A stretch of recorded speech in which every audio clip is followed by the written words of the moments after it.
ये सुनते हैं श्री जगन्नाथ जी का पौराणिक इतिहास। राजा इंद्रद्युम्न मालवा का राजा था, जिनके पिता का नाम भारत और माता सुमति था। राजा इंद्रद्युम्न को सपने में हुए थे जगन्नाथ के दर्शन। कई ग्रंथों में राजा इंद्रद्युम्न और उनके यज्ञ के बारे में विस्तार से लिखा है। उन्होंने यहाँ कई विशाल यज्ञ किए और एक सरोवर बनवाया। एक रात भगवान विष्णु ने उनको सपने में दर्शन दिए और कहा, नीलांचल पर्वत की एक गुफा में मेरी एक मूर्ति है, उसे नीलमाधव कहते हैं। तुम एक मंदिर बनवा कर उसमें मेरी यह मूर्ति स्थापित कर दो। राजा ने अपने सेवकों को नीलांचल पर्वत की खोज में भेजा।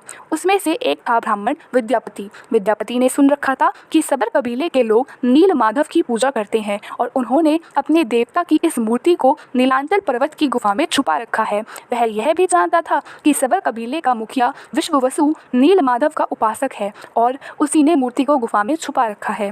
चतुर विद्यापति ने मुखिया की बेटी से विवाह कर लिया। आखिर में वह अपनी पत्नी के जरिए नीलमाधव की गुफा तक पहुंचने में सफल हो गया। उसने मूर्ति चुरा ली और राजा को लाकर दे दी। विश्ववसु अपने आराध्य देव की मूर्ति चोरी होने पर बहुत दुखी हुआ।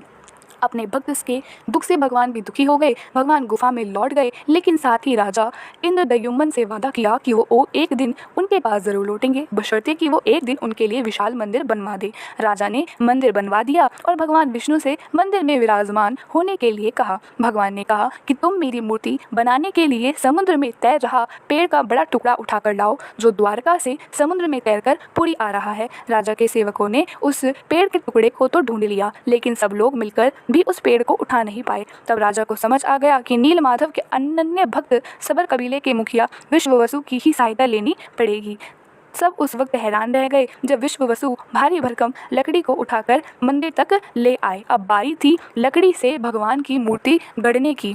राजा के कारीगरों ने लाख कोशिश कर ली, लेकिन कोई भी लकड़ी में एक छेनी तक भी नहीं लगा सका। तब तीनों लोक के कुशल कारीगर भगवान विश्वकर्मा एक बूढ़े व्यक्ति का रूप धरकर आए। उन्होंने राजा को कहा कि वह नीलमाधव की मूर्ति बना सकते हैं, लेकिन साथ ही उन्होंने अपनी शर्त भी रखी कि वह 21 दिन में मूर्ति बनाएंगे और अकेले में बनाएंगे, कोई उनको बनाते हुए नहीं देख सकता। उनकी शर्त मान ली गई। लोगों को आरी, छेनी, हथौड़ी की आवाजें आती रही। राजा इंद्रद्युम्न की रानी गुड़ीचा अपने को रोक नहीं पाई। वह दरवाजे के पास गई तो उसे कई आवाजें सुनाई नहीं दी। वह घबरा गई। उसे लगा बूढ़ा कारीगर मर गया है। उसने राजा को इसकी सूचना दी। अंदर से कोई आवाज़ सुनाई नहीं दे रही थी, तो राजा को भी ऐसा ही लगा। सभी शर्तों और चेतावनियों को दरकिनार करते हुए राजा ने कमरे का दरवाज़ा खोलने का आदेश दिया। जैसे ही कमरा खोला गया तो वह बूढ़ा व्यक्ति गायब था और उसमें 3 अधूरी मूर्तियाँ मिली पड़ी।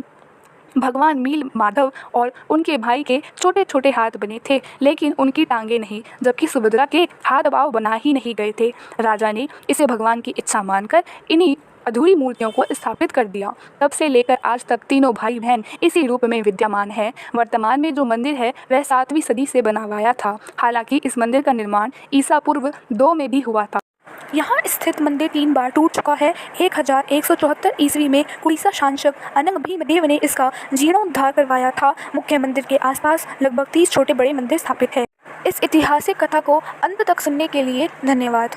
इस सुंदर प्यारी कथा को औरों से शेयर कीजिए, इस वीडियो को लाइक कीजिए और इस चैनल को सब्सक्राइब कीजिए ताकि आप भी बने भक्तिपूर्ण चैनल का हिस्सा। धन्यवाद।